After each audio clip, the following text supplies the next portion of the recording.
Picture a hunter, 30,000 years ago, waking up shaking in the middle of the night. In his dream, a lion spoke to him.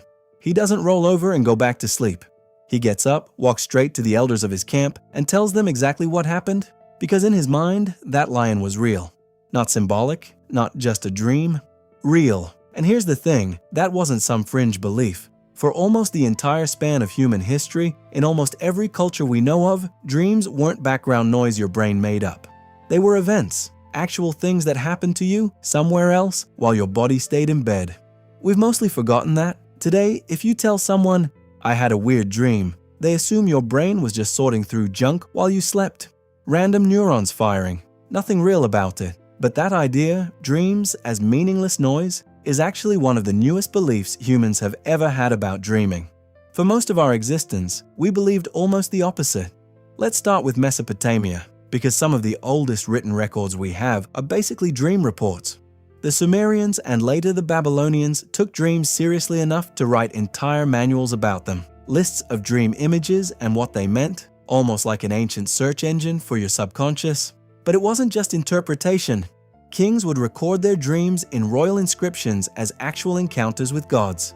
Gudea, a ruler of the city-state of Lagash, claimed a god visited him in a dream and gave him direct instructions to build a temple. Not, "I felt inspired," a literal visit, a literal conversation.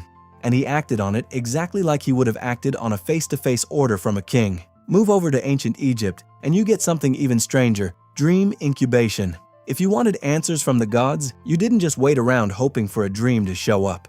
You went to a temple, performed specific rituals, sometimes fasted, and basically checked yourself into a structure built for the express purpose of having a god visit you in your sleep. There were priests whose entire job was dream interpretation. The Egyptians even had something close to a dream dictionary, cataloging dream symbols the same way you'd catalog plants or stars. Dreaming wasn't private. It was a service you could schedule. The Greeks took dream incubation and ran with it even further. Sick people would travel to temples dedicated to Asclepius, the god of healing, sleep inside the temple grounds, and wait for the god to show up in a dream and either heal them on the spot or tell them exactly what treatment to use the next morning.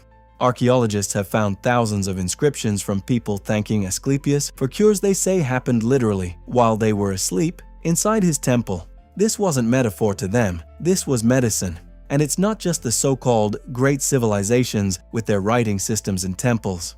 Look at Aboriginal Australian cultures and you find one of the most sophisticated relationships with dreaming anywhere in the world. The concept often translated as the dreaming or dreamtime. It's more complicated than dreams are literally real. It's actually a whole framework for how the world was created and how it continues to be sustained, and dreaming at night is one of the ways people can still access that deeper layer of reality. The line between what happened while I slept and what is actually permanently true about the world is much blurrier than the line we draw today. You see versions of this same instinct across the Americas too. Several indigenous nations of North America treated dreams as journeys your soul actually took, sometimes visiting the spirit world, sometimes visiting other people, sometimes receiving instructions from animal guides. Among some Plains nations, a powerful dream wasn't just personal. It could shape your name, your role in the community, even decisions about when to go to war. Head east and the pattern holds up just as strongly. In ancient China, dreams were treated as a genuine point of contact between the living and the dead. Ancestors were believed to visit descendants in dreams to deliver warnings, blessings, or instructions, and ignoring that contact was considered a real social failure, not a quirky personal choice. There's a famous philosophical moment from this same broad tradition where a thinker dreams he's a butterfly, wakes up, and genuinely can't say for certain whether he's a man who dreamed of being a butterfly or a butterfly now dreaming he's a man. That's not a throwaway riddle. That's a culture taking the realness of dream experience seriously enough to let it destabilize what waking life even means. Mesoamerican cultures push this even further into the realm of public policy. Among the Aztec, dreams reported by rulers and priests could directly influence decisions about warfare, agriculture, and religious ceremony. A bad dream wasn't a private inconvenience, it was information the whole community had to respond to. Specialists trained for years to correctly read these dreams because getting it wrong wasn't just embarrassing, it could mean misreading a warning from the gods themselves. So why did basically every early human society land on some version of the same idea? Here's the thing, when you actually think about what a dream feels like from the inside, it was real is the more obvious conclusion, not the weird one. You don't experience a dream as your brain generating images. You experience it as being somewhere, doing something, talking to someone. Your body has no built-in sensor telling you, by the way, this part isn't happening. That sensor, the one that lets you go, oh wait, this is just a dream, isn't automatic. It's something a lot of cultures had to be specifically trained out of believing wasn't there. Add to that the fact that dreams sometimes really do seem to predict things, or at least feel like they do. You dream about a relative the night before they get sick. You dream about rain right before a storm rolls in. Humans are extremely good at spotting patterns, even ones that aren't really there, and a single striking coincidence can lock in a belief for a lifetime, or for an entire civilization. So if dreams were real, that made the people who could understand them incredibly valuable. Dream interpreters weren't fortune tellers on the side. In a lot of these cultures, they were closer to doctors, diplomats, and government advisors, all rolled into one. Joseph in the Hebrew Bible goes from prisoner to second in command of Egypt because he can interpret Pharaoh's dream about famine. Roman generals wouldn't move armies without consulting dream omens first. An entire branch of decision-making, political, medical, military, ran through what happened in people's sleep. Sometimes a single dream reshaped actual geopolitics. During the siege of Tyre, Alexander the Great is said to have had a dream featuring a satyr, and his courtier reinterpreted the word into a phrase meaning, "Tyre is yours."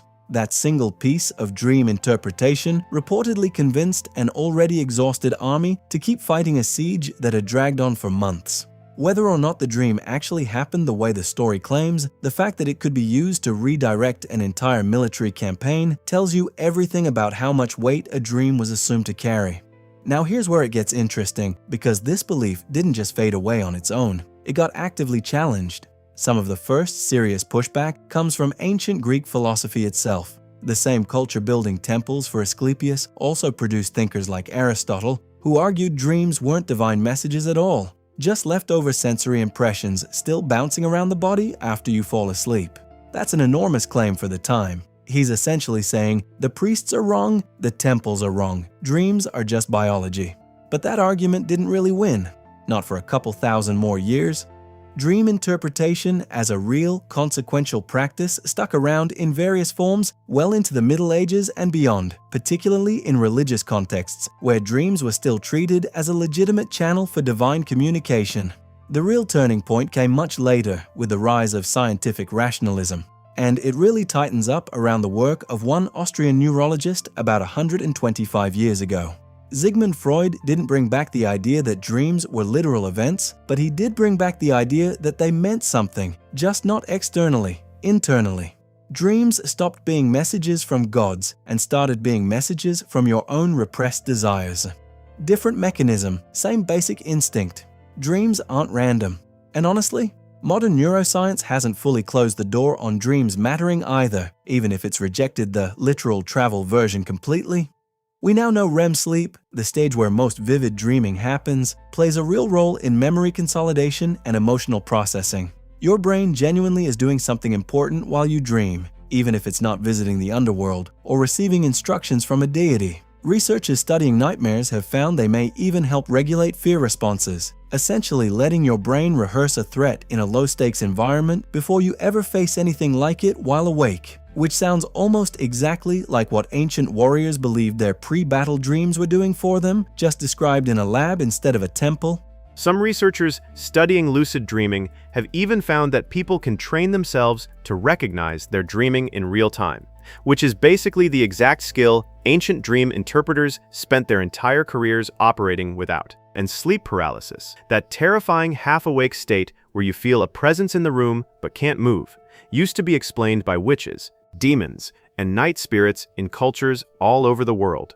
independently with eerily similar descriptions. We now know it's a glitch in the boundary between REM sleep and waking consciousness. Different explanation, same universal bone-deep terror. So here's the uncomfortable thought to sit with. The idea that dreams are just your brain doing random stuff at night is an extremely recent take, historically speaking. For the overwhelming majority of human existence, people across wildly different continents, languages, and belief systems landed on a strikingly similar conclusion, that whatever's happening when you sleep is not nothing. Maybe they were wrong about gods speaking through lions, ancestors delivering warnings, or souls wandering off to other worlds.